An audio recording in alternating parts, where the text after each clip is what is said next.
Astaghfirullah. Assalamualaikum warahmatullahi wabarakatuh. Alhamdulillah wassalatu wassalamu ala rasulillah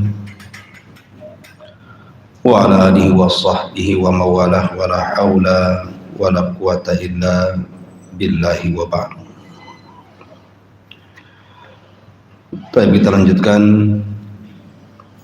kajian kita, masih membahas tafsir dari surah Al-Baqarah, dan kita masuk pada ayat yang ke-67.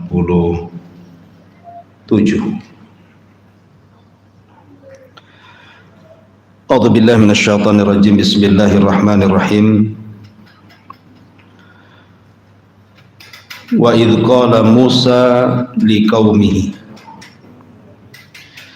innallaha ya'murukum an tadhbahu baqarah qalu atattakhiduna huzwa qala a'udzu billahi an akuna minal jahilin qalu ud'u lana rabbaka yubayyin lana ma hi qala innahu yaqulu innaha baqaratun la faridun wala bikrun awanum baina dhalika faf'alu ma tu'marun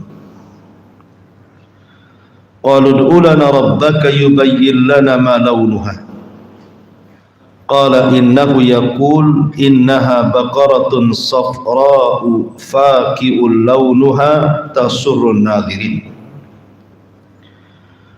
qalu ud'u lana rabbaka yubayyin lana ma hi innal baqarata syabaha 'alaina wa inna insya'allahu lamuhtadun qala innahu yaqulu innaha baqaratun la dhalulun tuthirul arda wa la tasqil harsa musallamatun la syiyata fiha qalu al-ana ji'ta bil haqqi fadhabahuha wa ma kadu yaf'alun.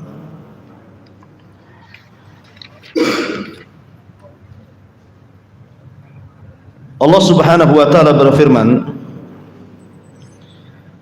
dan ingatlah ketika Musa berkata kepada kaumnya, sesungguhnya Allah memerintahkan kalian agar menyembelih seekor sapi betina. Mereka bertanya, apakah engkau akan menjadikan kami bahan ejekan? Maka Musa menjawab, aku berlindung kepada Allah agar tidak termasuk orang-orang bodoh.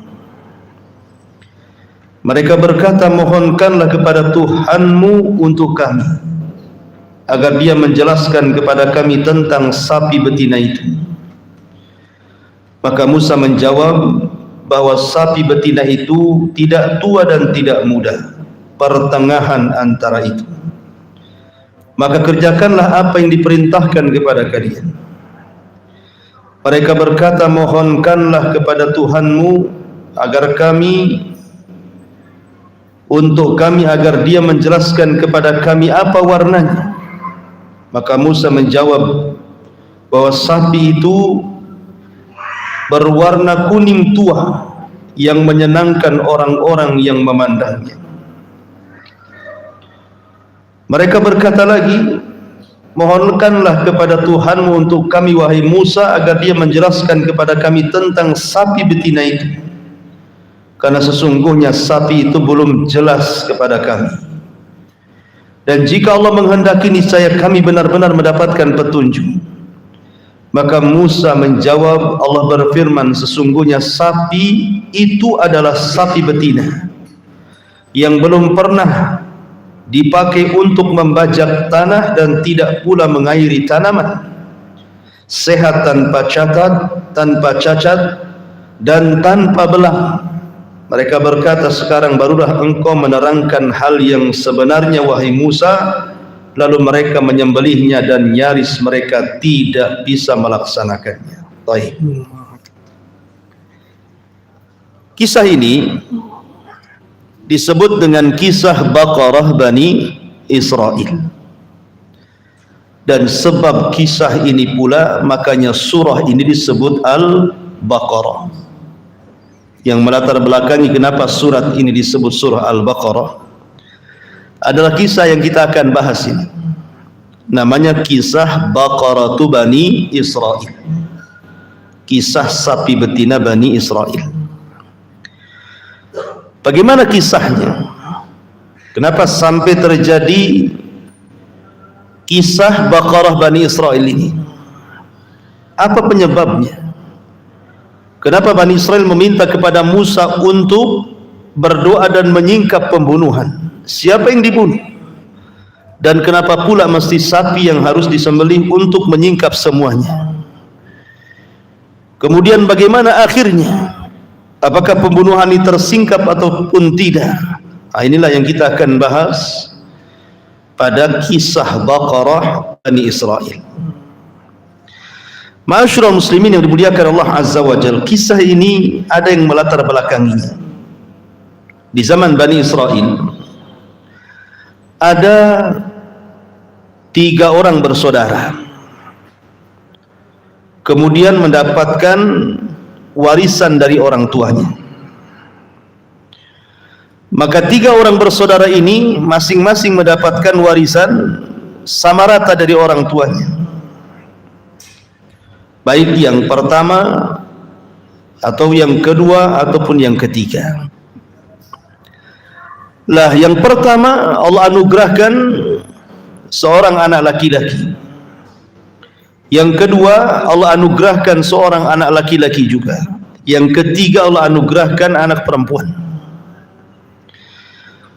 Lah, yang pertama karena orang soleh, maka harta warisan itu semua disedekahkan. Karena disedekahkan, akhirnya kemudian habis hartanya dan tidak mewarisi satupun harta untuk anaknya, sehingga hidupnya sangat miskin. Maksudnya miskin di mata manusia tapi kaya di mata Allah. Kemudian yang kedua,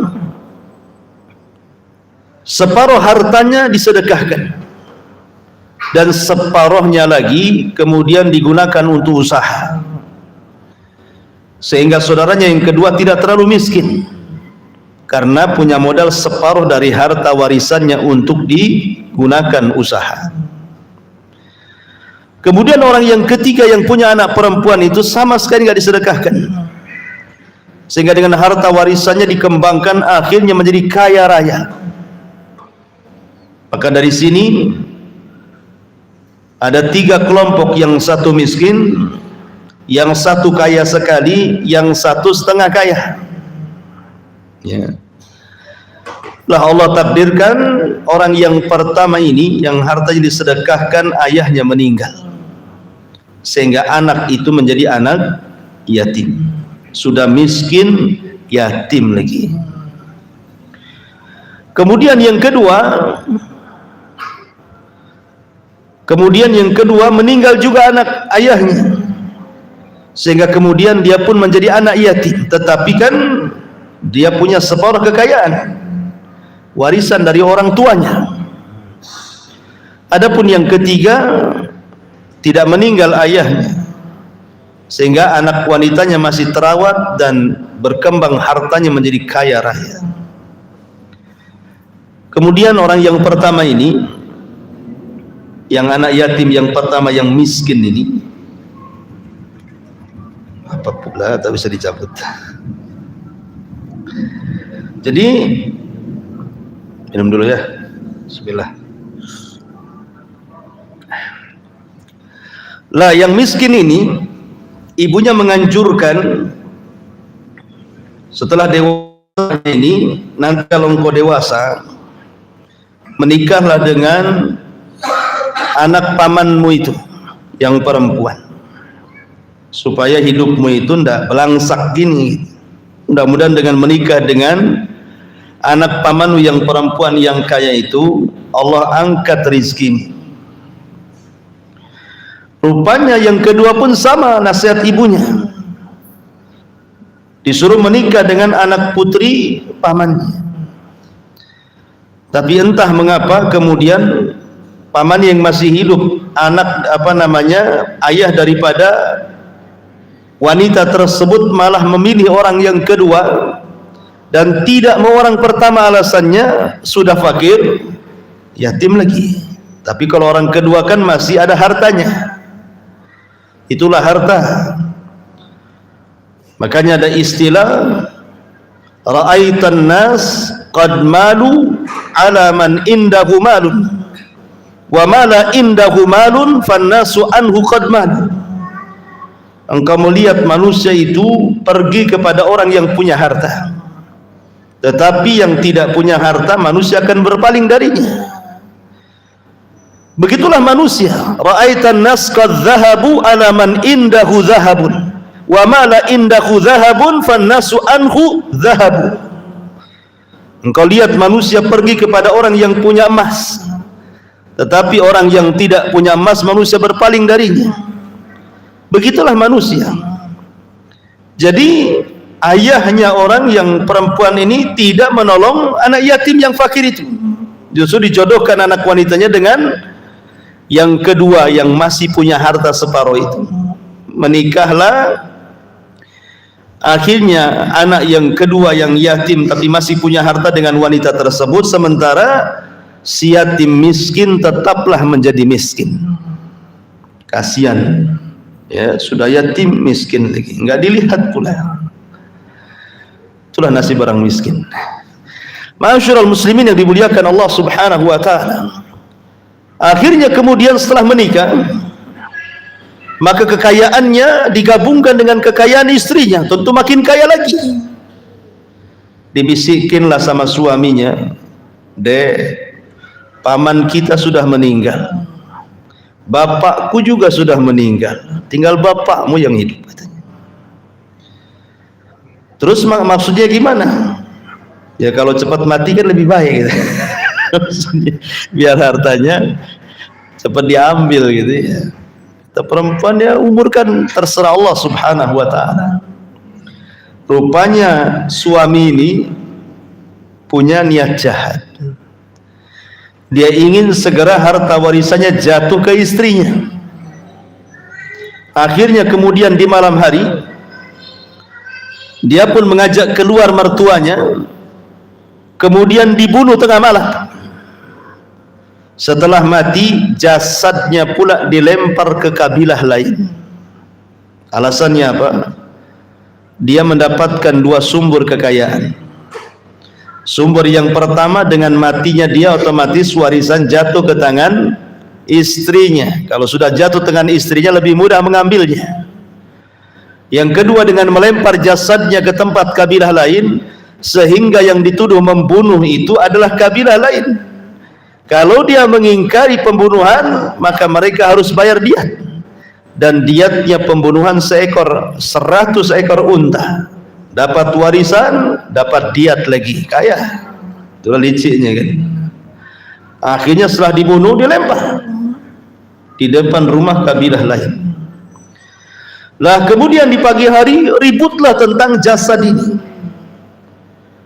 Maka menantunya ini yang membunuhnya malah justru memfitnah kabilah itu yang membunuh pamannya, membunuh mertuanya. Karena tidak merasa membunuh, maka bangkitlah satu kabilah ini dan mengatakan, "Aku tidak membunuh paman." Kemudian anak ini mengatakan, "Tetap kau membunuh pamanku." Akhirnya hampir terjadi perang dua kabilah ini. Karena bagaimanapun pamannya yang kaya ini tokoh di kabilahnya. Tidak diterima kan satu kabilah kalau seandainya tiba-tiba dibunuh oleh kabilah yang lain. Hampir mau perang. Tuduh-tuduhan siapa yang membunuh pamannya ini. Akhirnya kemudian orang-orang yang berakal di antara mereka mengatakan, "Kenapa kita harus berselisih? Bukankah di tengah-tengah kita ada Nabi Musa? Kita datang kepada Nabi Musa. Coba kita tanyakan kepada dia supaya dia berdoa kepada Rabbnya agar menyingkap siapa pembunuhnya." Sepakat? Sepakat. Akhirnya kemudian gencatan senjata, tidak jadi perang. bergeraklah mereka menuju Nabi Allah Musa alaihi salatu wassalam. Makanya kisah ini disebutkan dalam Al-Baqarah. Kalau kita lihat ujung ayat sebelum kita lihat pangkal ayat, apa kata Allah? Wa idh qataltum nafsan fadara'tum fiha. Dan ingatlah ketika salah seorang di antara kalian membunuh jiwa, kemudian kalian berselisih siapa yang membunuh, saling tuduh menuduh. Wallahu mukhrijum ma kuntum taktumun. Maka Allah Subhanahu wa taala akhirnya jadikan jalan keluar apa yang selama ini kalian sembunyikan. Bagaimana caranya? Mereka datang kepada Nabi Musa. Mereka mengatakan wa idz qala Musa liqaumihi. Ketika mereka datang kepada Nabi Musa menceritakan pembunuhan itu, mereka meminta kepada Musa untuk menyingkap siapa pembunuhnya. Maka Nabi Musa berdoa kepada Allah dan Allah pun menurunkan wahyunya. Apa wahyunya? Wa idz qala Musa liqaumihi. Dan ingatlah ketika Musa berkata kepada kaumnya, innallaha ya'murukum an tadbahu baqarah.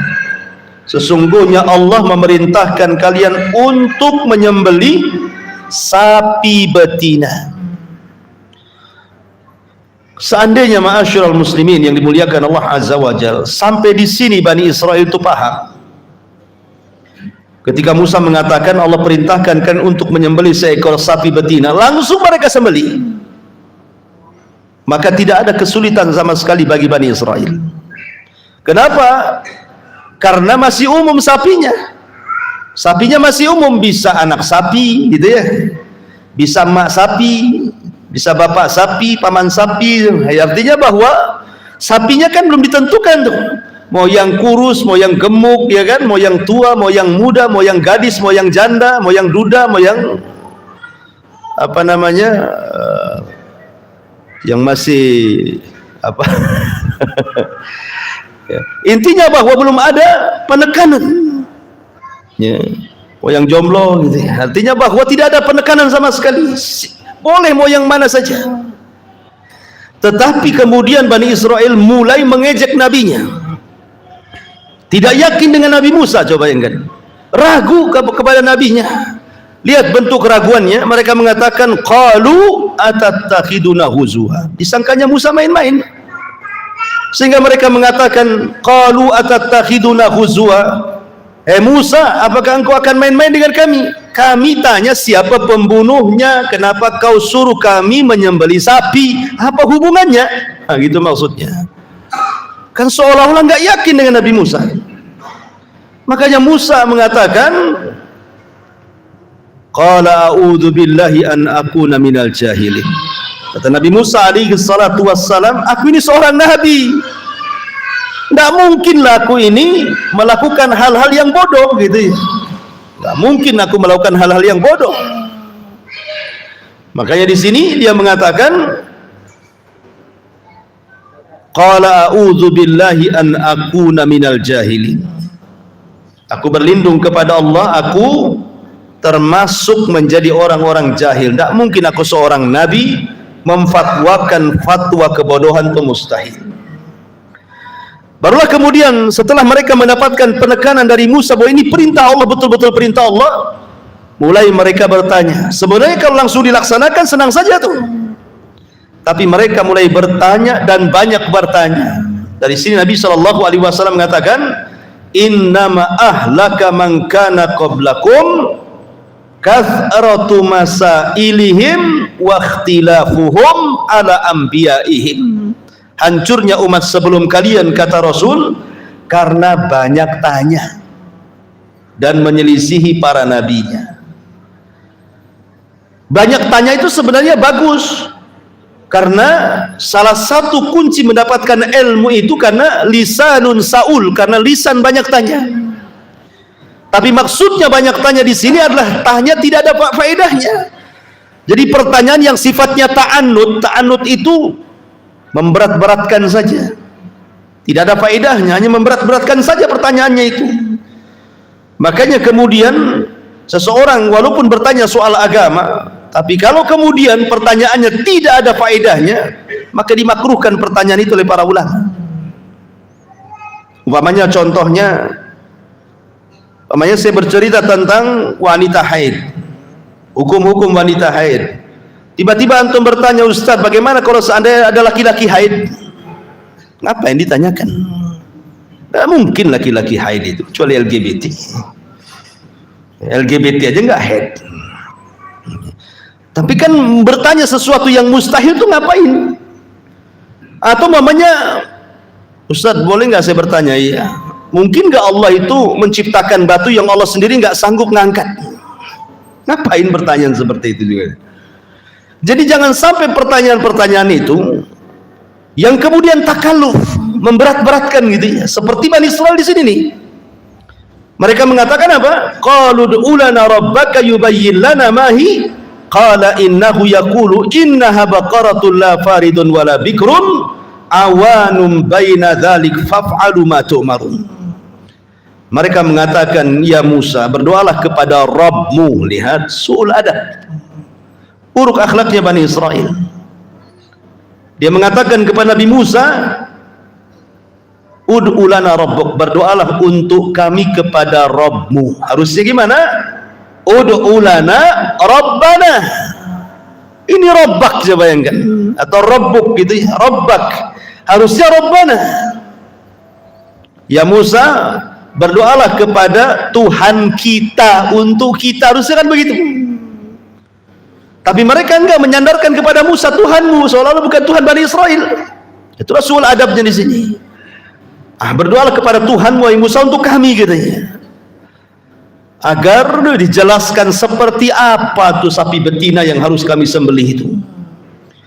Maka Musa alaihi salatu wassalam kemudian berdoa kepada Allah, dan Allah pun kemudian memberikan ciri-cirinya dan mengatakan, innaha baqaratun la faridun wala bikrun awanum baina dzalika faf'alu ma tu'marun. Carilah sapi betina yang tidak muda, tidak tua, tidak terlalu muda, tidak pula terlalu tua, sedang-sedang sajalah, tengah-tengah daripada itu. Faf'alu ma tu'marun, sudah laksanakan apa yang diperintahkan. Sampai di sini ini masih mudah sebenarnya, cari sapi betina yang muda, itu masih muda, tidak terlalu tua, tidak terlalu muda. Ya, cari sapi yang peranakan sudah 3 gitu kan, nggak terlalu tua tuh. Ya juga bukan perawan gitu ya, masih bisa dicari itu. Tetapi dasar Bani Israel, mereka bukannya sami'na wa ata'na, tapi mereka malah banyak tanya. Ditanya lagi, qalu ud'u lana rabbaka yubayyin lana ma lanuha. Sekarang apa warnanya wahai Musa? Maka Musa mengatakan, safra, kuning pekat, faqih. Maksudnya kuning pekat itu tidak ada warna kecuali kuning. Kan susah tuh. Cari sapi warnanya kuning semua susah, kecuali sapi dipilok. Susah kan? Mana ada sapi warna kuning dari atas kepala sampai kaki? Kan susah jadinya, menyusahkan diri gitu kan. Bukan hanya itu saja, tasurrun nadhirin, bukan hanya kuning pekat nggak ada warna lain. Kalau ada orang yang mandang sapinya langsung suka, kan tidak semua orang suka sapi. Tidak semua orang suka sapi. Ini harus semua suka. Kalau mandang sapi itu semua ingin punya sapi itu. Gitu maksudnya. Kan mempersulit diri itu namanya. Qalu ud'u lana rabbaka yubayyin lana ma hi. Rupanya tidak sampai di situ. Masih juga tanya, sudah sulit itu masih juga tanya gitu ya. Dia mengatakan apa? Innal baqarata syaba alaina. Musa kayaknya masih bingung sapinya kami ini. Masih bingung gimana? Usianya sudah dijelaskan, tidak terlalu tua, tidak terlalu muda. Warnanya sudah jelas kuning semuanya. Kalau ada orang lihat suka, apa lagi yang kurang? Mereka mengatakan, innal baqarata syabah alaina. Nampaknya kau jelaskan kurang rinci nih Musa. Kalau bisa lebih jelas lagi lah katanya. Masih kurang jelas pula gitu kan. Kemudian mereka mengatakan, wa inna insyaallahu la muhtadun. Ini pula yang menjadikan mereka diberikan taufik ketika mereka mengucapkan insya Allah. Insya Allah wahai Musa, kalau jelas sapinya, Mudah-mudahan Allah kasih petunjuk katanya. Maka Musa mengatakan, oke, ini yang terakhir sifatnya ini. Cari sapi la dalul tuthirul arda. Cari sapi yang tidak pernah digunakan untuk membajak sawah.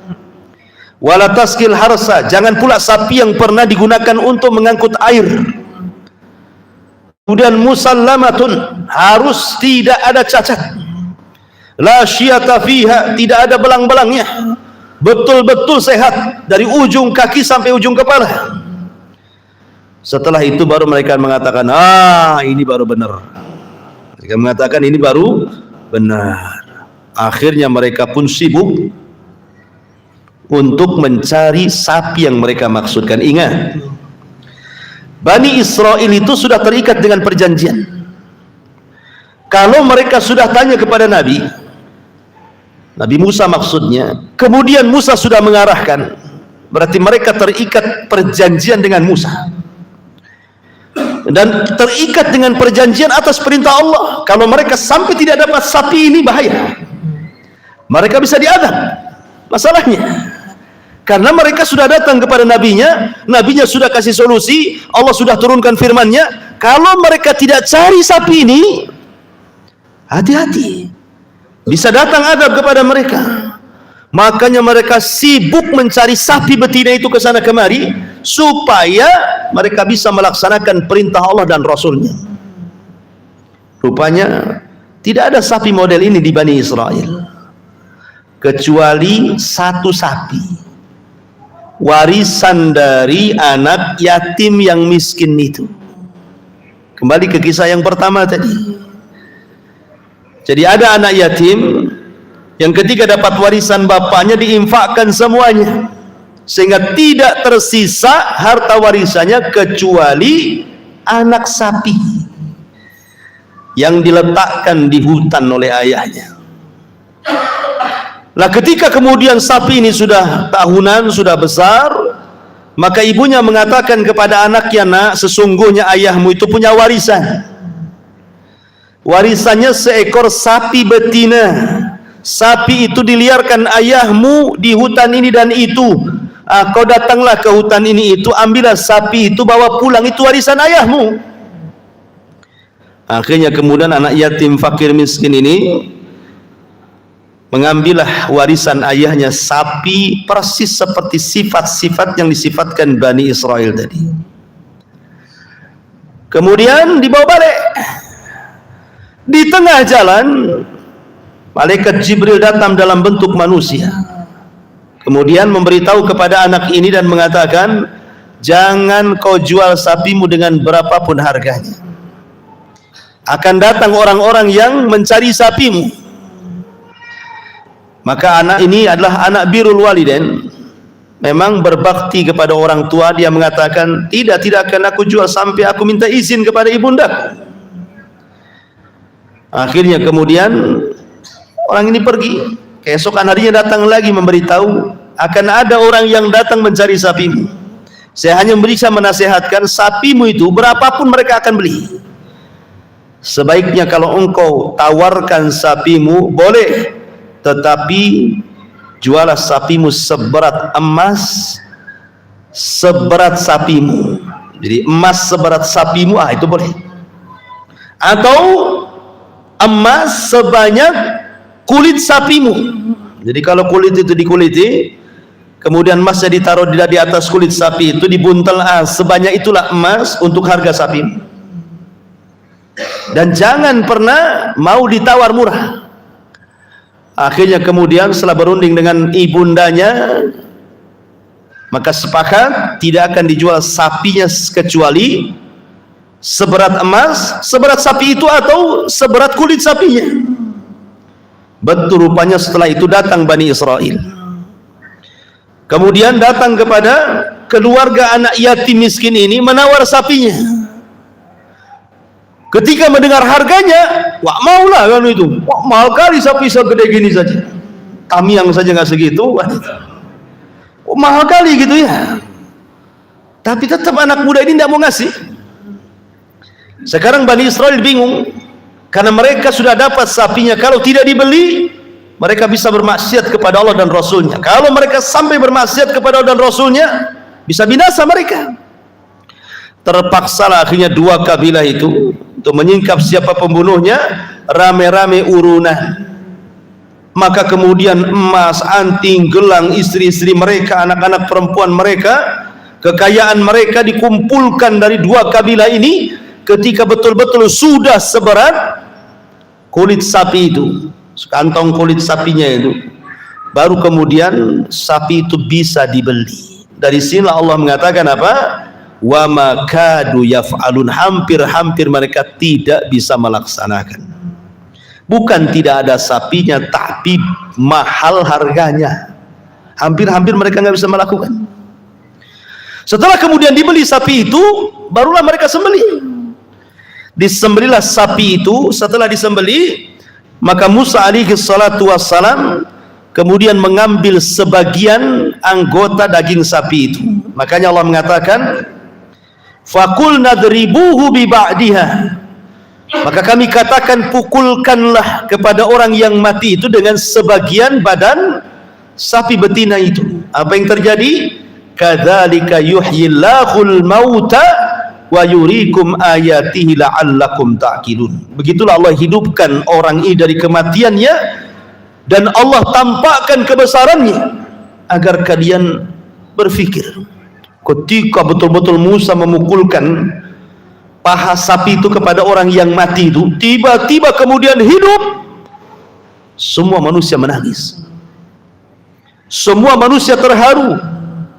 Kemudian Musa mengatakan, man qatalak, siapa yang membunuhmu? Ini menantunya ini sudah ketar-ketir nih kan, karena dia yang menuduh membunuh hanya ingin mendapatkan uang dia. Maka kemudian pamannya yang dibunuh ini lirak-lirik gitu ya. Nah, siapa ini? Siapa ini? Itu tuh katanya. Gitu ya. Itu yang bunuh saya. Akhirnya kemudian habis nunjuk siapa pembunuhnya, mati lagi dia. Jadi dia hidup sesaat itu hanya memberitahu siapa pembunuhnya. Habis itu mati lagi. Maka orang-orang pun geramlah sama si anak muda itu. Rupanya selama ini dia mengadu domba dua kabilah hanya ingin mendapatkan harta warisan secara cepat dan ingin mendapatkan uang diat daripada fitnah pembunuhannya itu. Maka terjadilah kisos, anak muda itu dibunuh, dikisos. Ya.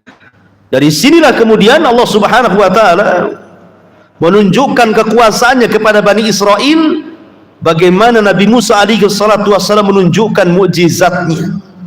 Subhanallah, setelah kejadian itu, maka Bani Israel mulai bertobat kepada Allah. Tidak mau lagi kemudian mereka melakukan maksiat. Cukuplah ketika melihat pemandangan seperti ini menjadikan mereka kembali kepada Allah, bertobat. Tetapi Allah takdirkan dengan berjalannya waktu, mulailah kemudian sedikit demi sedikit hatinya Bani Israel mulai keras. Sudah lupa dengan peristiwa itu, sehingga Allah gambarkan, summa qasat qulubukum min ba'di dzalika fahiya kal hijarati aw ashaddu qaswa wa inna minal hijarati lama yatafajjaru minhul anhar wa inna minha lama yashaqqaqu fayakhruju minhul ma wa inna minha lama yahbitu min khasyatillah wa mallahu bighafilin amma ta'malun. Kemudian setelah itu kalian menjadi keras, sehingga hati kalian seperti batu, bahkan lebih keras dibandingkan batu. Padahal di antara batu-batu itu ada yang sungai-sungai benar-benar memancar darinya, dan ada pula yang terbelah karena mengeluarkan mata air darinya, dan ada pula yang meluncur jatuh karena takut kepada Allah, dan Allah tidak lengah terhadap apa yang kalian kerjakan. Subhanallah, baru saja mereka diperlihatkan mukjizat Nabi Musa, melembut hati mereka, tiba-tiba kemudian mereka mengeras lagi. Begitulah manusia, ikhwan.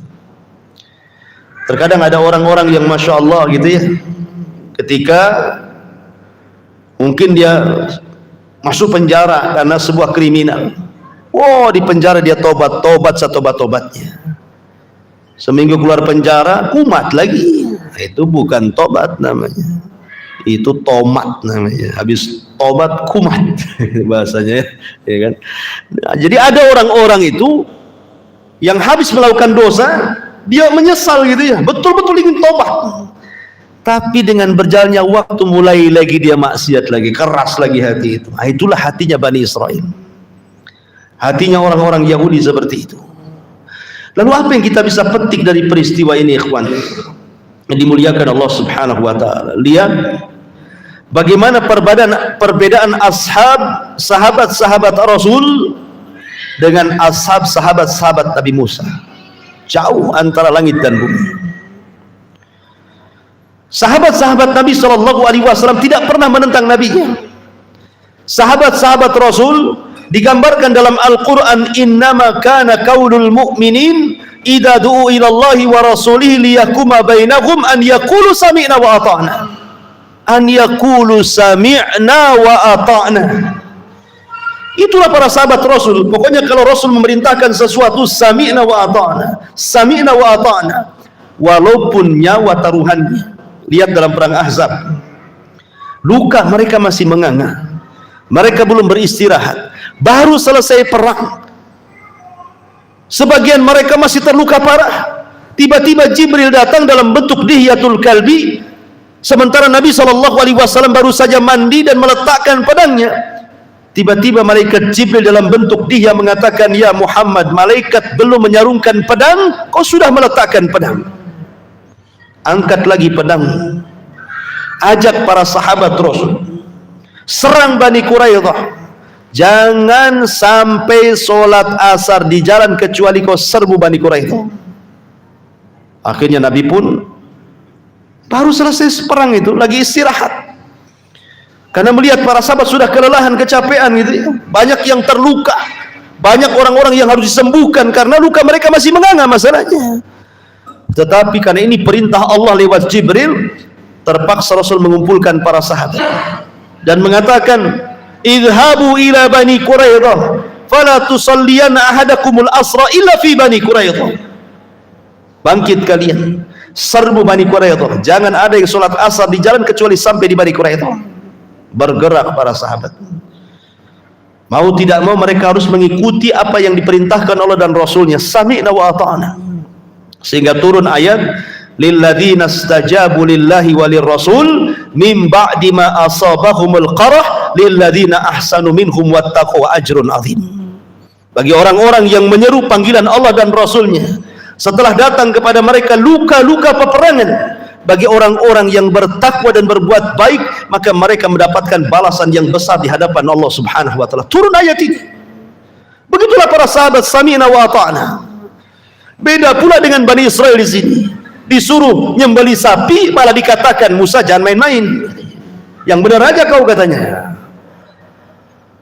Kami ini tanya siapa pembunuh, kau pula main-main suruh nyembeli sapi. Nanti dua pula yang mati, pertama orang, ini sapi pula mati jadi. Jadi ya, disangka main-main Nabi Musa ini. Jadi nggak ada sami'na wa ta'na itu Bani Israel itu. Makanya jangan seperti Bani Israel yang degilnya nggak ketulungan itu. Harusnya ketika kita mendapatkan perintah Allah, sami'na wa ata'na. Karena banyak di antara kita ketika datang suara adzan, dengar adzan, sami'na. Kenapa nggak ke masjid? Nah, itu nanti dulu. Bani Israel. Ma'asyiral muslimin yang dimuliakan Allah Azza wa Jalla. Dan banyak lagi gitu ya kisah-kisah para sahabat luar biasa. Contoh ketiga, pengharaman khamr. Khamr itu minuman lezat. Dan sahabat Nabi SAW terbiasa minum khamr, dan khamr itu jadikan minuman favorit bagi tamu. Belum ada pengharaman khamr, sahabat juga minum khamr. Karena pengharaman khamr ini jauh-jauh setelah Nabi SAW di kota Madinah. Jadi kasusnya ketika Anas bin Malik radhiyallahu an berada di rumah Abi Talha, sedang membantu Abi Talha menuangkan khamar ke tamu-tamu yang datang ke rumahnya. Tiba-tiba kemudian ada teriakan di pasar. Maka Abu Talha radhiyallahu an mengatakan kepada Anas, ya Anas, ukhruj, keluar kau. Fasma, dengarkan, madza yaqulul munadi, apa yang dikatakan penyeru itu. Ini ada apa-apa ini? Maka fakharaja Anas bin Malik, Anas keluar mendengarkan apa yang diserukan manusia di luar sana.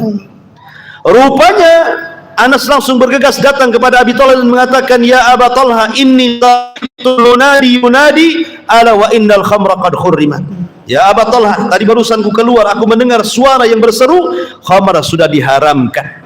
Oh, ketika mendengar perkataan ini, semua tamu-tamu langsung berhenti tidak minum. Khamarnya langsung dituangkan di depan rumah. Yang di pasar-pasar lari ke rumah-rumah menuangkan khamar-khamar mereka. Yang berada jalan-jalan ke rumah mereka langsung menuangkan khamar mereka. Sampai rawi hadis mengatakan hatta salat sawariul Madinah, sampai gang-gang jalan-jalan kota Madinah banjir dengan khamar karena dituangkan oleh seluruh para sahabat Nabi sallallahu alaihi wasallam. Kenapa? Sami'na wa ata'na. Tidak ada di antara mereka, aduh, lagi kecanduan kok diharamkan. Ya sudahlah, biasa 3 botol 1 gelas nggak apa-apa. Tidak ada. Kalau soal larangan hilang. Kalau soal perintah baru.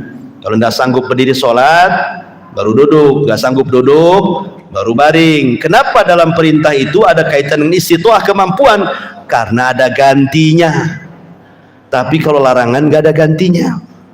Nggak ada kata Rasul, kalau sudah kecanduan 2 botol, ganti 1 botol, gitu ya. Kalau masih juga dikurangi 1 gelas, baru terakhir 1 sendok seloki, gitu kan? Ya nggak ada. Memang ya mutlak seperti itu. Wallahu a'lam bishawab. Sudah. Subhanallahi bihamdika, asyhadu an la ilaha illa anta, astaghfiruka wa atubu ilaik. Allahu ta'ala. Assalamualaikum warahmatullahi wabarakatuh.